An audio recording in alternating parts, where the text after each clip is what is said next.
The Uncanny Valley. The sudden valley in human emotions when we feel unsettled, when something looks too human, but still not quite human enough. No one truly knows why this exists. There have been theories, of course, such as claims stating it was an evolutionary trait we developed from having reasons to fear something that looks human, but isn't. That seems to be the most popular theory, but I have the true answer.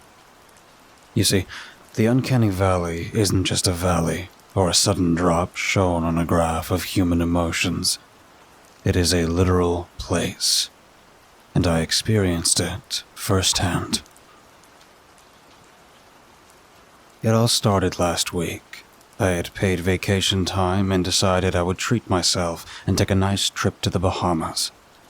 I was in the line for the dreaded TSA bag search. Just in front of me was a woman whose entire build caused a deep panic inside of me. I could describe it in no other way than the Uncanny Valley. I had little understanding of it. I had only heard of it a few times online, but there was no mistaking it. Something was off about this woman. I just could not quite place my finger on what. I became frustrated. What is actually wrong about her? I couldn't answer my question because nothing was really wrong with her, but at the same time, it was. Suddenly, the woman turns to look at me, disrupting my train of thought. It was almost as if she could sense me examining her. The way she turned seemed just slightly unnatural. She lifted her hand and began to wave at me. That seemed only slightly unnatural as well.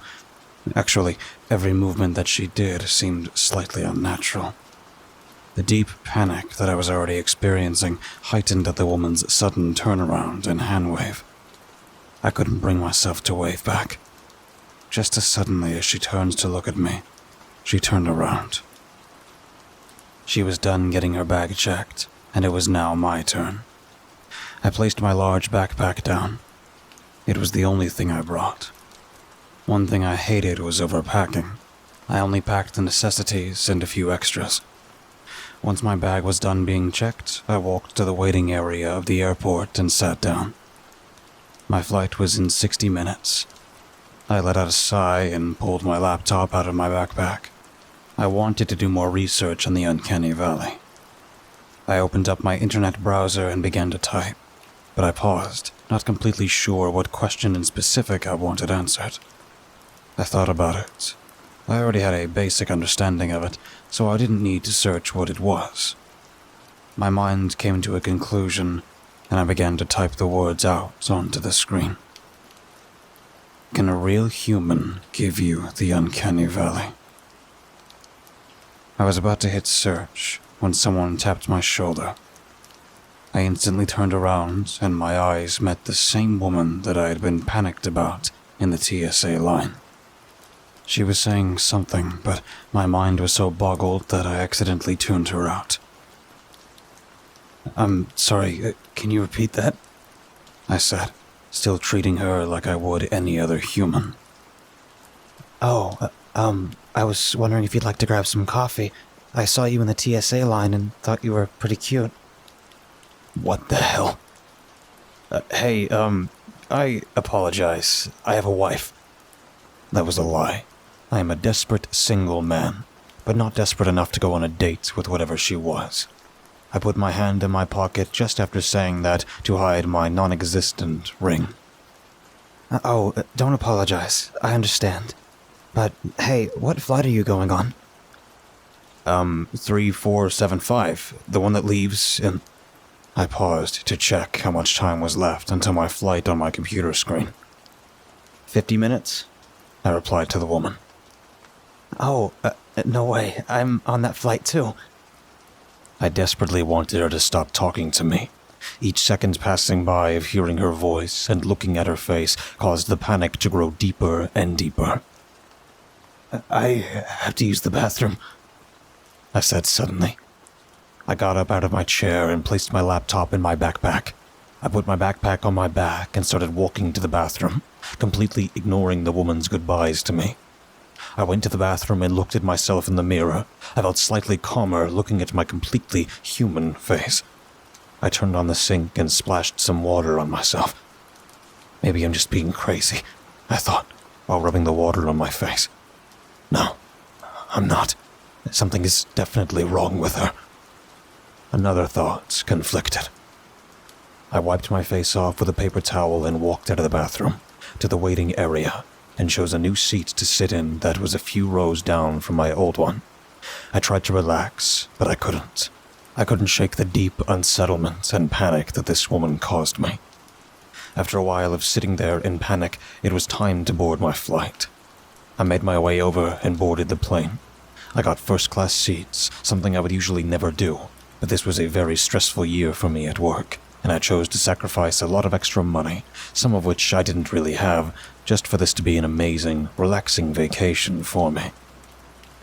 I sat down at my seat. It felt amazing and luxurious, and I began to relax. I closed my eyes and let out a deep, relieving sigh as I felt my muscles begin to untense. I heard footsteps coming towards me, and my muscles tensed up again when I saw the same woman from earlier walking towards me. Please don't have a seat next to me. Please don't have a seat next to me. I repeated in my head desperately. I became sick when she sat down next to me. "Oh, hey, we meet again," she said to me in the same familiar, slightly unnatural tone, just after turning to look at my face. "Hi," I said quickly. I pulled out my headphones and laptop from my backpack. Maybe if I just focus on this the whole time and don't look at her, I'll be fine. All I had to do was focus on nothing else but my laptop for the next estimated 5 hours and 5 minutes, and I would be fine. "So, do you live in the Bahamas?" she asked me. I ignored her. Why is she talking to me? Isn't it obvious I have my headphones on and I'm doing something on my computer? I opened up YouTube and watched some videos from my favorite YouTubers, but I simply couldn't focus or enjoy the videos. Just having the woman's presence next to me made the panic continuously enlarge. 30 minutes had passed, and I noticed the woman had not moved at all when I glanced over at her. She had simply been sitting there, staring at the back of the seat in front of her. That fact only made me more unsettled. She suddenly pulled out her phone and began to play a game. It was almost as if she noticed me glaring at her, and as if she knew exactly what I was thinking. My chest began to feel tight, and I started having trouble breathing. I tried hard to calm down. The last thing I wanted to do was cause a scene on this plane. The woman, unfortunately, noticed me struggling. She touched my shoulder. "What's wrong?" The panic in me reached its breaking point. I jumped out of my seat and stood in the aisle while breathing heavily. I fell down to the floor as it became harder and harder for me to get air into my lungs. A flight attendant rushed over to me with a brown paper bag. I breathed in and out and felt my breathing get better, but the panic did not subside at all. "Please, move my seat," I yelled at the flight attendant. "Sir, please calm down," the attendant responded. I suddenly realized how insane I was being. A switch flipped, and I calmed down, but nowhere near entirely. "I'm sorry. Can I just please have my seat moved?" I asked the flight attendant, very embarrassed of the scene that I didn't want to create, but created anyway. "Yes, sir. Please grab your things and follow me." I dreaded having to look at her again to get my things. It was the last thing I wanted to do. "Can you please get it for me?" "Sir, I do not think I can carry all of you. I only have a backpack. Please," I said, cutting her off. I knew it was impolite to ask her to carry my backpack, but I couldn't even imagine having to look at her again. The flight attendant let out a sigh and grabbed my backpack. She began to walk down the aisle. I followed behind her.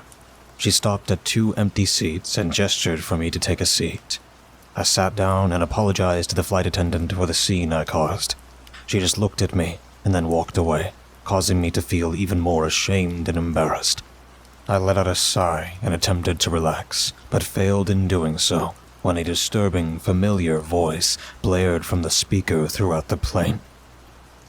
Attention all passengers, we have rerouted the flight to a new destination. We'll be arriving in the Uncanny Valley within 10 minutes or so. My stomach sank to the floor. Am I imagining this? I looked around and saw confusion on people's faces. That confirmed I wasn't imagining this. Pure anxiety and fear began to surge within me. What is she talking about? Is this an extreme prank due to her seeing my Google searches about the Uncanny Valley earlier? I hadn't looked out the window once during the flight. I scooted over to the empty seat next to me and rolled up the curtain. I was hit with a wave of nausea and panic when I saw what was below us.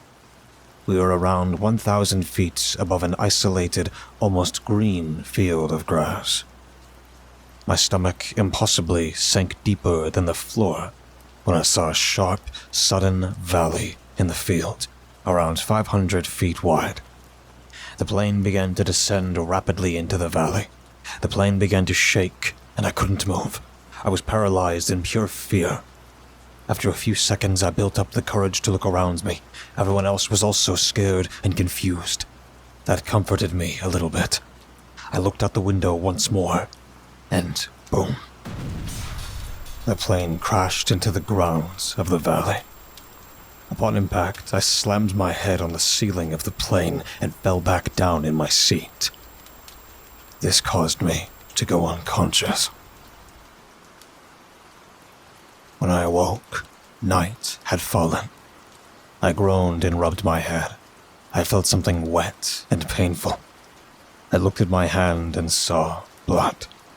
My entire body began to ache in pain from the crash.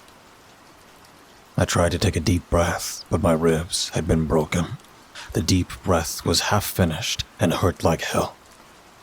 I took short, shallow breaths and managed to stand up. A wave of nausea and lightheadedness hit me due to the injuries and the fact I had not eaten since that morning and was already starving by the time I got on the plane. I took a step to the window and looked outside.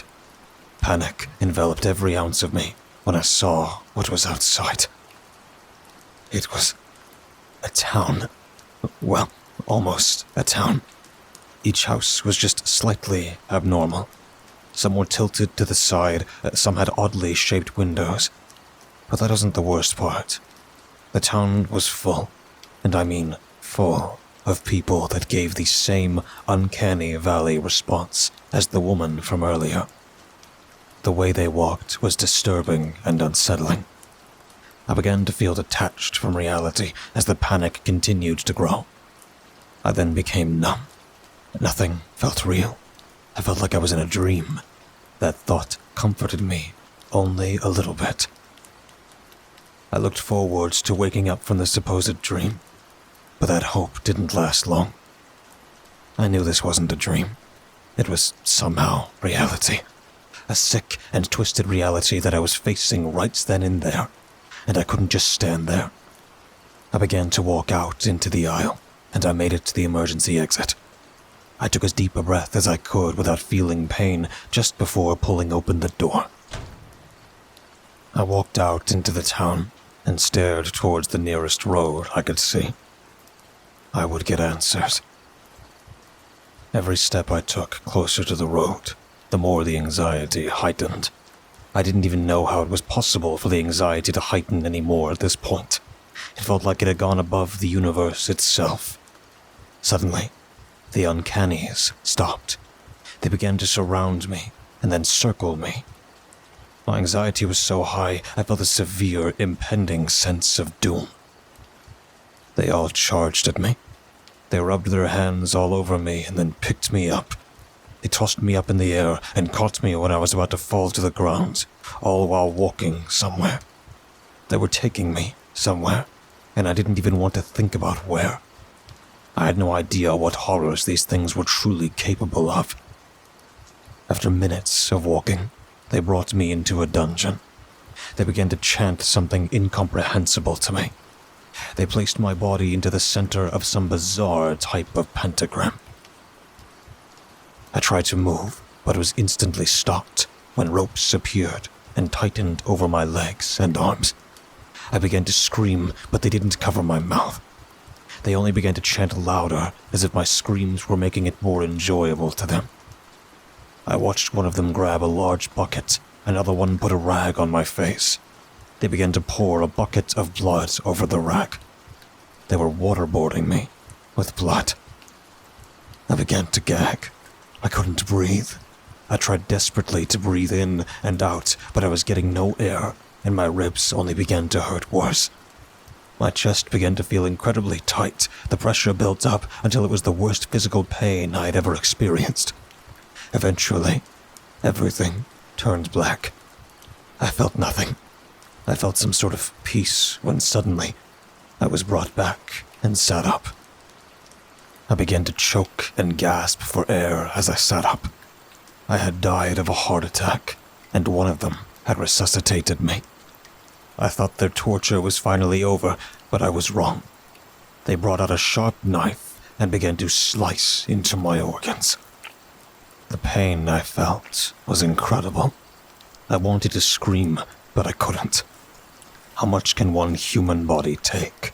Was the only comprehensible thoughts I could muster out at the time. One of them ripped out my liver. It sent shock to my body, and I froze. Everything faded to black again, and the last thing I saw was them feasting on my liver. I awoke sometime later and felt physically fine, but mentally the worst I'd ever been. The dungeon was empty. I looked at my body and noticed nothing was wrong with it anymore, except for the injuries from the plane. I shakily got up and noticed the door was wide open. I ran for the door and started outside. I had made it to the road. I began to walk with the people. I pushed my panic away the best I could, but it was becoming almost unbearable. I looked straight ahead and continued to walk at a fast pace. I didn't know where I was going, but I had to go somewhere. I had to escape from wherever this is. I noticed someone that stuck out from the others. This person seemed normal. They did not induce any panic in me. I could tell by the look on his face that he was traumatized. His eyes were cold, and it looked like he wanted out desperately. "Hey!" I yelled to the man. He looked at me and looked like he was about to continue walking, but after double-checking me, it looked as if he realized I wasn't one of them. He stopped. "Hi," the man replied, sounding extremely cautious. "You aren't one of them, are you?" I asked. "No, I'm not. It's obvious that you aren't either," the man replied cautiously, but not as cautious as the first time.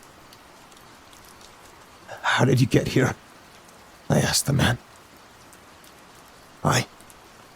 The man stopped and looked around. "Follow me. I need to bring us somewhere at least slightly safe. Not out in the open like this." Okay," I replied, while starting to follow him as I continued to walk in the direction he originally walked in. I continued to see the horrific faces of panic as I walked. I still sort of felt as if I was in another reality, or in a dream, but everything pointed to this being real. I was your run-of-the-mill, mentally sane 28-year-old who just wanted a nice vacation away from his stress.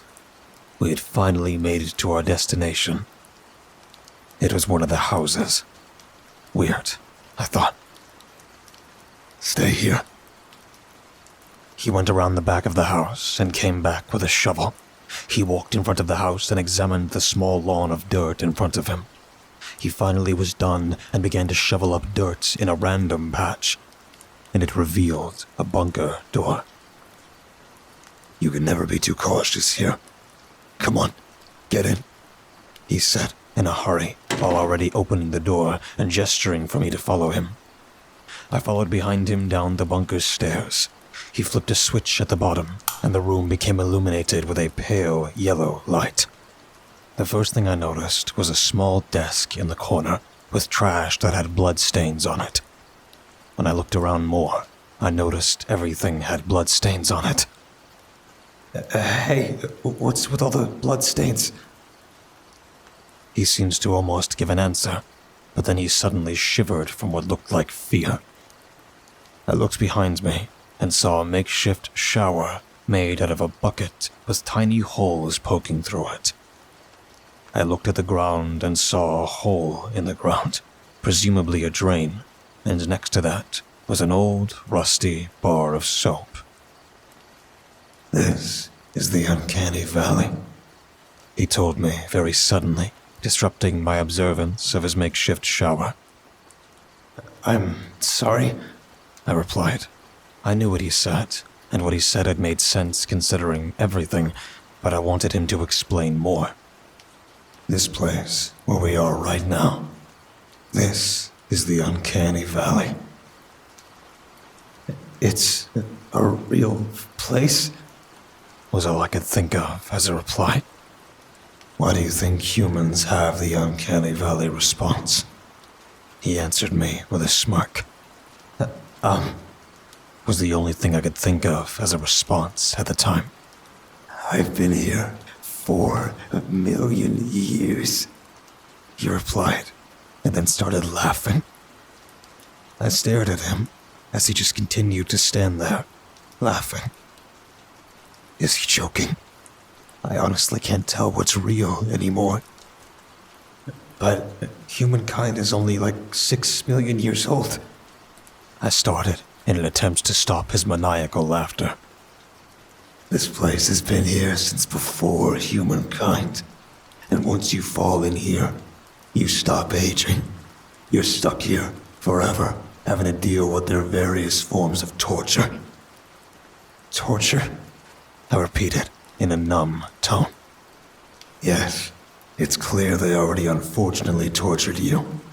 And for that, I'm so sorry. But none of the damage is permanent. Look at your body right now. It's already healed. They want you to be healthy before the torture. It gives them more satisfaction when they turn a perfectly healthy human into a tortured pulp. Yeah, I noticed that, I replied in a cold tone. Well, why do they hate humans so much? You see, when humankind came around, these people, or I guess we should call them the Uncannies for the time being, well, the Uncannies didn't like them, viewed them as a threat, so they went to war. They tried to turn the humans into them. They succeeded by turning a few thousand humans into Uncannies. All history of said war has been destroyed by the Uncannies. They like to remain unknown. They don't like people to know why the Uncanny Valley response exists. So now they like to go out into society once in a while and kidnap a human and torture him. That's what they do instead of war, because they know they would lose just based on the population difference between the Uncannies and the humans. A few thousand Uncannies versus 8 billion humans. Who do you think would win? He said, and a smile formed on his face that turned into a chuckle. I have to get out of here, I yelled at the man, instantly causing his smile to subside. Look, I'm trying to tell you, there's no easy way out of here. My eyes lit up at the way he phrased that. So, there's a way. It's just not easy. Well, the only way out of here is for an Uncanny to give their written permission for you to leave. That has only happened a few times in history. The last time was about 400 years ago. I sighed in defeat at his answer. I could never imagine an Uncanny giving me permission to leave. Well, what are the circumstances when they do give a human written permission? I asked. Well, the only scenario I've seen is when a human who was kidnapped too long ago lets the Uncannies turn him into an Uncanny to give written permission to a newly kidnapped human. A sense of hope and guilt both washed over me. He can technically set me free then, but how selfish would it be to ask him to turn into one just so I can escape? And would he even consider it? My mind was battling itself. I was unsure whether or not to ask the dreaded question. Before I even asked anything, the man let out a sigh. "I will give you permission," the man said. "But you're not one. I will become one," he said, cutting me off. "No, I could never let you do that," I replied to the man. "Honestly, I've been thinking of doing it for some time now. The boredom here is becoming unbearable. You see, I've been here for 4 million years, and at this point, I'd rather be mindless, or almost mindless like one of them. You see, I still have some self-awareness and consciousness. The humans that turn are more self-aware than the natural ones, so I'm certain I'll still remember to give you permission." "Well, I really can't thank you enough. What is the turning process like?" I asked curiously. "It's quite simple, actually. The next time they try to capture me for torture, I'll just yell, 'Turn me.' And then, well, I don't actually know what happens. All of the turned said their memory of the moments just before to the moments after was completely erased." "When will they come next?" I asked. "Oh, well, around 2 hours. They like to follow a routine to their torturing," the man said calmly. He seems to look forward to being tortured. It was only reasonable after 4 million years of daily torture. "Okay, what should we do until then?" I asked. "You can make yourself at home, if that's even possible for you to do." He gestured towards the blood-stained bed in the corner. "Okay," I said, slightly reluctantly. I sat down on the bed and relaxed a little. The most I had relaxed since the plane crash. Suddenly, I woke up. I hadn't even realized I fell asleep. I saw the man standing in the middle of the room. Hey," I said, while rubbing my eyes. "Hey," the man replied in a numb tone. "They should be here any second now," he added. "Are you alright?" I asked. "Yeah, just a tiny bit scared, you know?" "Well, yeah, that's understandable. And I thank you again for doing this for me." Suddenly, the bunker door was kicked open. "Hide under the blanket and close your eyes. They're here," the man instructed me. I quickly got under the blanket and closed my eyes. "Turn me," the man yelled. I felt a switch in the Uncanny's plan as he said that. I heard footsteps slowly walk towards him. I began to hear a demonic sound that became louder, and suddenly, I heard the Uncannies walk up the stairs and close the bunker door. "You can come out now," I heard the man's voice say, but this time it sent a tinge of panic down my spine, as it sounded slightly unnatural. "I would advise you not to look at me. I don't want you to panic," the man said. I got out of the bed and stared at the floor, following his advice of not to look at him. "I'll get the paper and pen. Hold on 1 second." The man's voice, who once brought me a sense of safety, felt untrustful.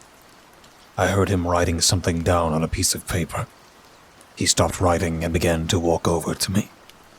A piece of paper with something written on it came into view.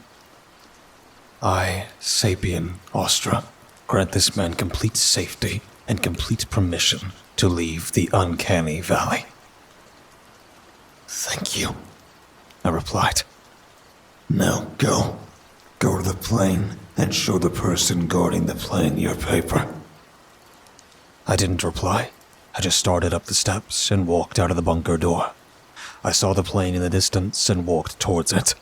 Panic came over me as I walked the streets with the Uncannies, but I was used to the panic at this point. I made it to the plane and saw an Uncanny guarding it. I silently showed him my paper, and he let me into the damaged plane. I walked in, and the smell of dead bodies from the crash repulsed me. I walked to my seat where my backpack was and sat down. I began to hear footsteps walk towards me. The woman from the TSA line's face came into view. "Good job on escaping," she said, just before continuing to walk past my seat. Suddenly, the plane's damage was repaired, and all of the bodies were gone. Am I alone on the plane now? The intercom dinged, and a normal pilot's voice spoke throughout the plane.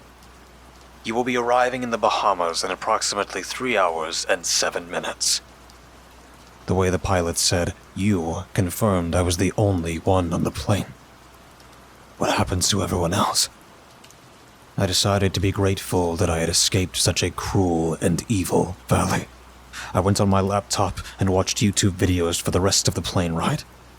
It was hard, but easier to watch them now that I was pretty certain I was safe. The intercom dinged again. "We are not touching down in the Bahamas." I noticed I hadn't looked out the window the whole flight. I reached over and rolled up the curtain. I was so incredibly relieved to see the beautiful Bahamas beneath me. Everything seemed real and natural. I got out of the plane quickly. When I looked behind me, just seconds after, the plane had completely vanished. I went into the airport and sat down at a cafe. I pulled out my laptop and now just finished writing this story.